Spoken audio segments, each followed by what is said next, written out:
nguzo yetu, msingi wetu, our foundation si mwingine isipokuwa majority leader wa Wakenya wote, ndugu yetu Aden Duale. Nataka kumtambua kiongozi wa ANC, ndugu yetu Madividi Musalia Mudavadi. Nataka kumtambua kiongozi wetu wa Senate. Siku moja nikiita leader, Kindiki akaitika yeye, nikamwambia si wewe, leader ni Moses Wetangula wetu wa Senate. Nataka kumtambua ndugu yetu Rigathi Gachagua ambaye ni kinara walioleta vuguvugu la kumwambia Uhuru Kenyatta sisi hatutouziwa uoga. Ndugu yetu Rigathi Gachagua, mbunge kutoka Nyeri. Wako watu kwa uwezo wa Mungu ambaye ndio kielelezo kizuri. Tuko na magavana wa Katirina ndani ya Pwani. Wamecheza ngoma kuliko kucheza masuala ya kutawala yule mji wao. Wamefuga madevu kuliko kufuga watu na uchumi. Na lisa, lakini tuko na mgavana mfano mzuri. Tunaimpenda.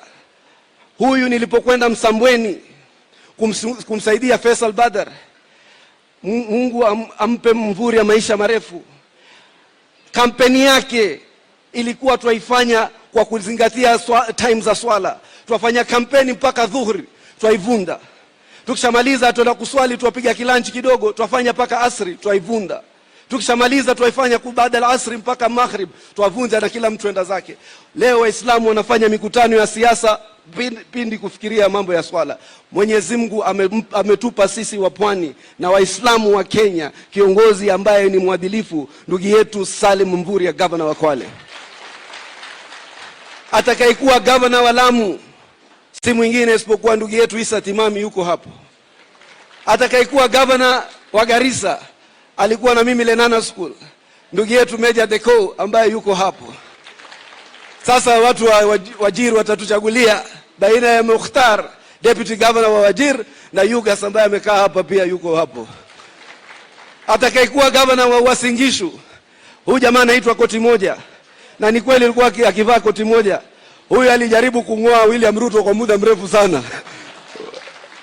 Koti moja watu walimchangia huyu kumfanya governor wa Uasin Gishu. Nyinyi Waislamu kila wakati mnataka kuchangiwa na kupatiwa bure. Sisi lazima tuige mfano wa wengine. If we must be serious, we must start contributing to politics. Wa mwisho, Sakaja Saks atakayekuwa governor wa Nairobi, kwa uwezo wa Mungu atakayemwangusha yule Igave. Huyu pia alikuwa Lenana na mimi. Ile Lenana na ugavana safari. Nani mwingine anatafuta ugavana? Mimi hiyo ni fua. Hiyo ni rahisi.